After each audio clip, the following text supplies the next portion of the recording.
Meski suram dan rapuh, apa kabarmu ibu di padang gelap? Jadi Harry itu kayak pengen ngelihat ke arah atas. Begitu Harry ngelihat, ternyata dia ngelihat ada sosok pocong. Nah, pocong ini tingginya itu lebih dari 2 meter dan bahkan sampai hampir nyentuh atap, saking tingginya pocong ini. Ketika Pras ngelihat wajahnya yang menyeramkan, Pras itu langsung baca doa, mulai dari Al-Fatihah sampai Qul huwallahu ahad, dia baca semua. Nah, tiba-tiba si sosok perempuan ini tuh datang, langsung menghampiri Pras dan menghadap ke wajahnya Pras.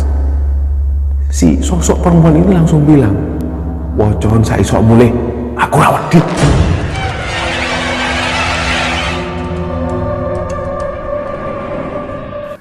Jadi ceritanya Pras ini dari Jawa Timur, dan suatu ketika dia sempat bekerja di sebuah konveksi di daerah Jogja.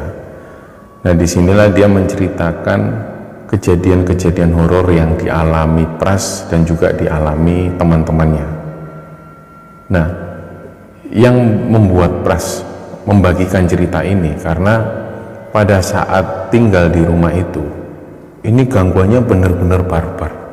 Dia nggak pernah sebelumnya diganggu oleh sosok yang seperti ini. Artinya, sosok yang mengganggu mereka di rumah itu, ini nggak hanya menampakkan diri, tapi dia juga mengancam dan bahkan dia menantang. Nah, awalnya di tahun 2016 itu Pras sempat mengalami kecelakaan. Waktu itu dia kerja di daerah Bekasi dan dia mengalami kecelakaan. Jadi setelah kecelakaan itu dia sempat dirawat sekitar 2 mingguan. Dan setelah keluar dari rumah sakit, akhirnya Pras ini memutuskan nggak lagi kerja di Bekasi. Dia memilih kerja di Jogja. Waktu itu di Jogja memang ada lowongan sebuah usaha konveksi yang dimiliki oleh satu orang pengusaha. Jadi dia ngelamar di sana dan waktu itu ada sekitar beberapa karyawan. Dan kebetulan waktu itu pas Pras masuk di usaha ini, usaha konveksi ini, memang bosnya ini sudah rencana mau pindah tempat. Karena tempat yang lama itu sudah nggak layak lagi untuk ditempati. Dia butuh tempat yang lebih besar. Tempat ini nantinya, kontrakan ini bisa juga digunakan untuk karyawannya nginep di sana. Jadi supaya karyawannya ini nggak cari kos-kosan lagi dan nggak mengeluarkan biaya untuk kos-kosan. Akhirnya hari itu mereka pun mulai pindahan. Nah, pertama kali tiba di rumah ini, memang Pras dan teman-teman ini merasa rumah ini kelihatannya beda. Rumah ini nggak terlalu besar, tapi dari bangunan-bangunannya itu terbuat dari material-material yang bisa dikatakan mahal. Jadi dia ngelihat lantainya itu bahannya dari marmer, dan di dalam rumah itu banyak sekali lukisan-lukisan. Dan umumnya lukisan ini selalu lukisan kuda. Di ruang tamu ada lukisan kuda dengan ukuran yang besar. Dinding-dinding itu bahkan digambar dengan gambar kuda. Bahkan di kamar yang nantinya akan ditempati bosnya itu juga ada gambar kuda. Nah, awalnya mereka cuma berpikir mungkin si orang yang punya rumah ini suka dengan hewan kuda. Nah, mereka awalnya hanya berpikir seperti itu, mereka nggak berpikir macam-macam. Mulailah mereka menempati rumah ini. Jadi yang tinggal di rumah ini adalah yang pertama bosnya. Bosnya itu menempati kamar yang ada di depan, dan di situ ada ruangan. Nggak tahu dulunya ruangan ini difungsikan untuk apa, tapi semenjak ditempati oleh bosnya Pras, ruangan ini akhirnya difungsikan sebagai musola. Nah, awal-awal pertama, minggu-minggu pertama mereka tinggal di sana, nggak ada kejadian apapun. Tapi yang membuat mereka aneh, gambar-gambar kuda ini. Jadi ada sesuatu pasti di balik gambar kuda-kuda ini. Entah itu apa, tapi mereka belum menemukan jawaban. Nah, sekitar seminggu kemudian ketika mereka tinggal di sana, mulailah mereka ini diganggu. Jadi biasanya mereka tidur di kamar di lantai atas, malam itu mereka ini tidur di bawah. Nah, di lantai 1 itu, persis di depan kamar bosnya, ada ruangan biasanya untuk nonton TV dan untuk santai. Di sana ada TV, dan di sebelah TV persis ini adalah ruang yang difungsikan untuk musola itu. Jadi mereka menggelar karpet dan mereka tidur-tiduran di sana. Jadi rencananya malam itu mereka bertiga ini, Pras dan teman-temannya, akan tidur di ruang tamu tersebut. Nah, sekitar jam 10 malam, awalnya Pras ini masih ngobrol-ngobrol sama temannya. Mereka ngobrol dan saling bercanda satu sama lain, sampai pada satu titik tiba-tiba Pras ini menirukan suara kuda. Jadi suara kuda ini dibuat bercandaan ke teman-temannya Pras. Mungkin waktu itu ada sebab-sebab lain yang membuat teman-temannya Pras ini nggak nyaman ketika Pras ini bercandaan menggunakan suara kuda. Jadi mungkin waktu itu teman-temannya menganggap, Pras suaramu Pras ngeri, nggak terlihat seperti suara kuda, tapi terlihat seperti suara nenek-nenek yang ketawa. Akhirnya temennya ini sempat ngelarang, sudahlah Pas, sudah malam, nggak usah lah bercandaan kayak gitu, serem. Ya sudahlah. Akhirnya sekitar jam 11 malam mereka ini tertidur. Tiba-tiba dalam tidurnya itu si Pras ini ngerasa kalau dia ini ada yang ngawasi. Dia ngerasa nggak nyaman dalam tidurnya itu, dan beneran dia pun coba buka mata. Ternyata pas waktu Pras ini buka mata, persis di depan ruang musola itu ada satu perempuan. Nah, perempuan ini wajahnya hitam, rambutnya panjang sampai julur ke lantai. Jadi saking panjangnya rambutnya itu, si perempuan ini mondar-mandir. Nah, Pras itu melihat, ini siapa? Tapi begitu Pras ini memperhatikan wajahnya, wajah perempuan ini hitam, rambutnya panjang, dan dia cuma mondar-mandir kayak melayang. Dari situlah ketika Pras ngelihat wajahnya yang menyeramkan, Pras itu langsung baca doa, mulai dari Al-Fatihah sampai Qul huwallahu ahad, dia baca semua. Nah, tiba-tiba si sosok perempuan ini tuh datang, langsung menghampiri Pras dan menghadap ke wajahnya Pras. Si sosok perempuan ini langsung bilang, "Wajon saya sok mulai, aku rawat di." Pasti perempuan ngomong seperti itu, dia langsung ketakutan. Pras itu badannya gemetaran dan dia ambil selimut ini ditutup. Waktu itu dia merasakan betul kayak seolah-olah nyawa ini kayak mau dicabut, saking takutnya waktu itu. Nah, begitu Pras ini nutup wajahnya sama selimut, dia ini coba bangunin teman-temannya. Tangi, tangi. Nah, anehnya dua orang temannya Pras ini sama sekali nggak bisa bangun. Jadi mereka itu tertidur pulas. Nah, yang jadi pertanyaan Pras ini, kok anak-anak ini kok gak bangun, padahal badannya itu sudah digoyang-goyang sama si Pras. Mereka berdua ini gak bangun-bangun. Nah, kejadian itu sampai hampir 1 jam. Jadi Pras ini masih ketakutan, dia masih nutup selimut, dan hampir 1 jam ketika teman-temannya ini gak bangun, dia mulai buka selimut pelan-pelan. Dia memastikan lagi, ini si sosok perempuan ini masih ada lagi nggak di situ. Begitu dia buka selimut ini pelan-pelan, ternyata dia itu ngeliat ada sosok bayangan hitam yang lewat. Nggak tahu itu apa, yang terlihat jelas itu ada bayangan hitam. Tapi perempuan dengan wajah yang menyeramkan dan rambut panjang yang terurai sampai ke lantai itu sudah nggak dilihat lagi oleh Pras. Nah, setelah kejadian itu dia masih nggak bisa tidur. Nah, dalam keadaan takut seperti itu, Pras ini masih mendengar seperti ada suara ketawa perempuan. Nah, awalnya Pras ini dengar kayak ada suara kuda, tapi lama-kelamaan suara kuda ini berubah menjadi suara nenek-nenek yang ketawa. Nah, disitulah Pras ini masih ketakutan, selimut ini masih terus ditutup. Dan kejadian itu sampai subuh hari, Pras sudah benar-benar nggak bisa tidur. Barulah sekitar jam 6 pagi dia mulai bisa tidur. Baru sekitar jam 8 pagi dia bangun karena teman-temannya sudah mulai bangun. Begitu dua orang temannya Pras ini bangun, Pras itu langsung tanya, "Weh, kalian itu semalam tak bangunin kok nggak bangun-bangun? Gimana kalian itu?" "Memang kenapa Pras?" "Ngawurmu, aku tuh dilihatin sosok perempuan rambutnya panjang sampai ke lantai." Lah, dua temennya ini diam, kayak mereka itu ikut-ikutan takut. "Kalian kenapa kok diam?" ternyata dua orang temannya Pras ini ngelihat sosok yang sama. Sosok perempuan wajahnya hitam, menyeramkan, dan rambutnya panjang sampai terjulur ke lantai. Ternyata dua orang temannya ini ngelihat sosok yang sama. Dan waktu itu kenapa ketika dua orang temannya Pras ini dibangunkan oleh Pras, mereka nggak juga bangun? Sebenarnya waktu itu mereka berdua itu sudah nggak bisa gerak. Jadi mereka cuma bisa diem, ketakutan sebenarnya waktu itu, karena sebenarnya mereka juga ngelihat sosok yang sama. Nah, dari situlah ketika mereka semua ini merasakan atau melihat sosok yang sama, mereka sama-sama ditakutin oleh sosok yang menyeramkan ini. Akhirnya mereka pun mulai cerita ke bosnya, "Pak, semalam itu kami ditakutin sosok yang seperti ini." Diceritakanlah sosok ini wajahnya hitam, rambutnya panjang sampai terjulur ke lantai, dan bosnya waktu itu cuma bisa diem. "Ya sudah mas, lain kali wis nggak usah tidur di sana, sudah tidur di kamar aja, ngapain juga kalian tidur di situ." Nah, bosnya cuma ngomong seperti ini. Nah, beberapa waktu kemudian mereka nggak berani lagi tidur di depan TV, mereka lebih memilih tidur di kamar. Nah, sampai beberapa hari kemudian ternyata ada lagi yang diganggu. Jadi salah satu temannya Pras ini yang namanya Robi, waktu itu dia tidur sendirian di kamar.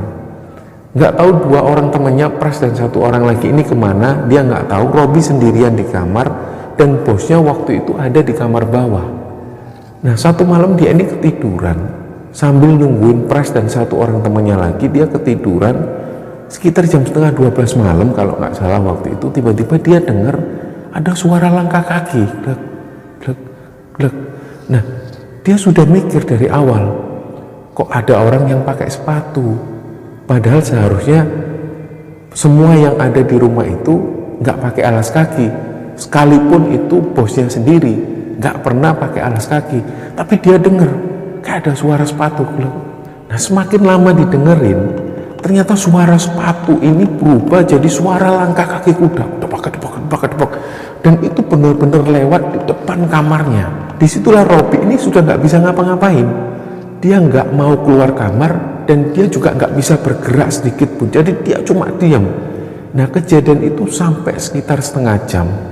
Nggak lama setelah itu barulah ada yang buka pintu kamar, dan waktu itu ternyata yang buka pintu adalah Pras dan satu orang temannya lagi.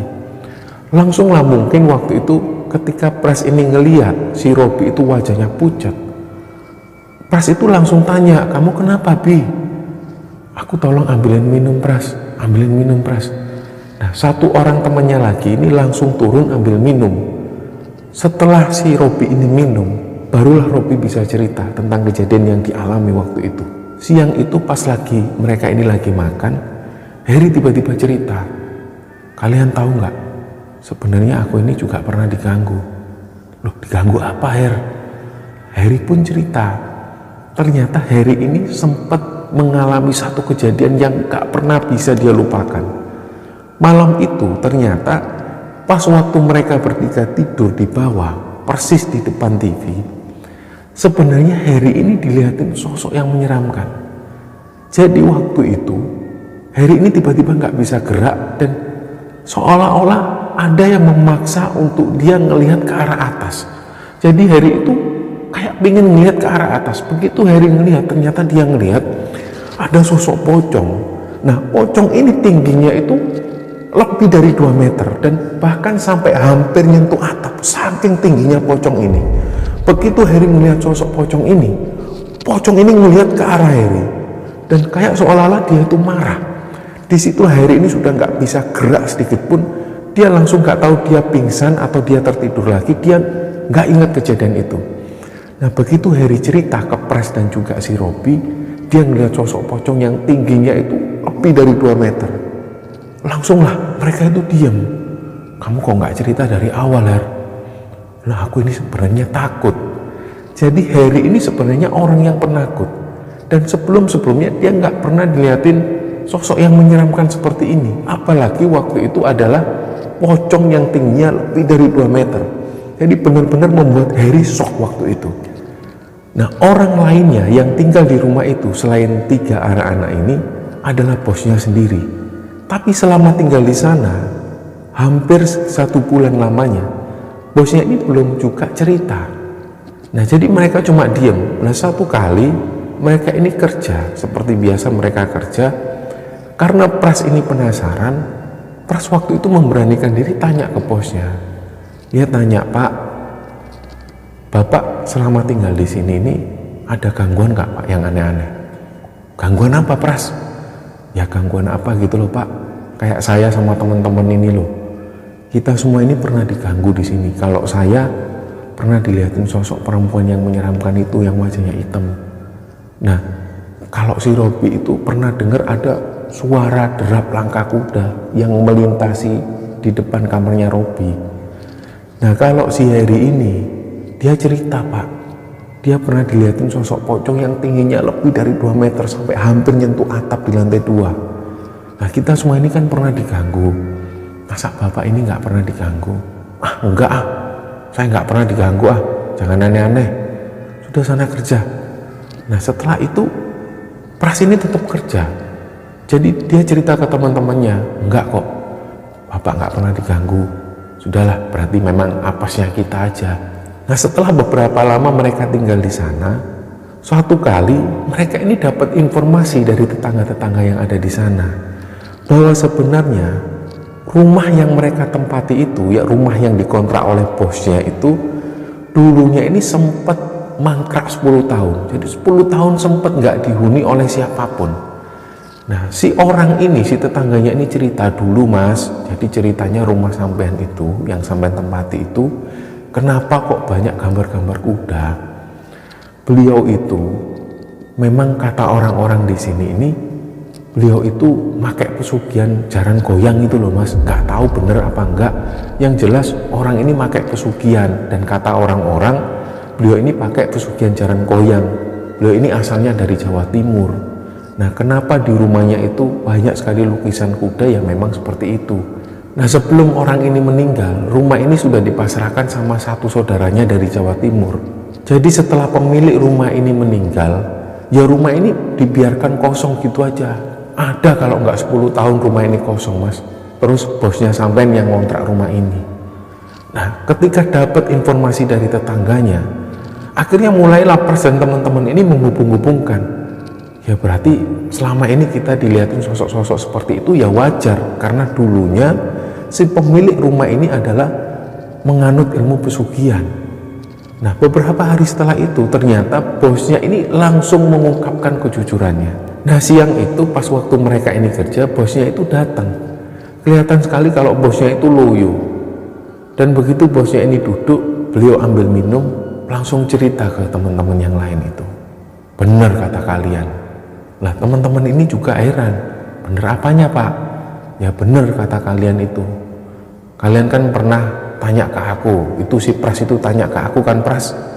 Katanya apa pernah aku ditakutin. Sebenarnya dari awal aku tinggal di sini ini, aku tuh sudah pernah dilihatin Pras." "Oh iya tak Pak?" Akhirnya mereka semua berhenti kerja, mereka pun mendengarkan cerita bosnya ini. 3 hari pertama mereka tinggal di sana, bosnya ini sudah didatengin sosok perempuan yang dimaksud oleh Pras. Nah, pada saat Pras ini cerita sebenarnya waktu itu, Pras waktu mengungkapkan ceritanya ke bosnya itu, dia ketemu dengan sosok perempuan wajahnya hitam, rambutnya panjang sampai menjuntai ke lantai. Dalam batin bosnya ini, kok Pras ini ketemu sosok yang sama kayak yang aku ketemu sama perempuan ini. Nah, waktu itu 3 hari pertama tinggal di sana, bosnya ini juga didatengin sosok perempuan itu, wajahnya hitam. Nggak tahu kayak wajahnya itu gosong atau gimana, wajahnya hitam yang jelas, dan rambutnya itu panjang. Jadi bosnya ini tidur, dan dalam tidurnya itu tiba-tiba kayak ada yang mengganggu di wajahnya. Nah, waktu itu bosnya ini nggak berpikir yang aneh-aneh, dikira ada kain atau selimut yang jatuh di wajah bosnya. Terus dia ini coba mengalihkan pandangannya itu, mengalihkan apa yang mengganggu ini, apa dicoba dialihkan. Ternyata begitu bosnya ini buka mata, ternyata yang nutupi wajahnya itu adalah rambut si perempuan ini. Nah, begitu bosnya ini buka mata, ternyata sosok perempuan ini melotot ke arah bosnya sambil ngomong, "Kowe lapo nang kene? Kowe lapo?" "Asyuk kowe. sambil marah-marah seperti itu. Jadi bosnya itu sudah nggak inget lagi. Waktu itu bosnya langsung pingsan dan bangun-bangun sekitar jam 8 pagi. Nah, setelah kejadian itu, bosnya ini menyimpan. Dia nggak mau cerita ke karyawan-karyawannya. Ternyata beberapa hari setelah itu, dia ketemu lagi sama sosok perempuan ini. Dan waktu itu si sosok perempuan ini cuma ketawa-ketawa. Awalnya bosnya ini dengar ada suara semacam kuda. Waktu itu bosnya ini mengabaikan hal itu. Karena posisi waktu itu antara sadar dan nggak sadar, akhirnya dia dengar terus suara seperti suara kuda. Bosnya akhirnya buka mata pelan-pelan.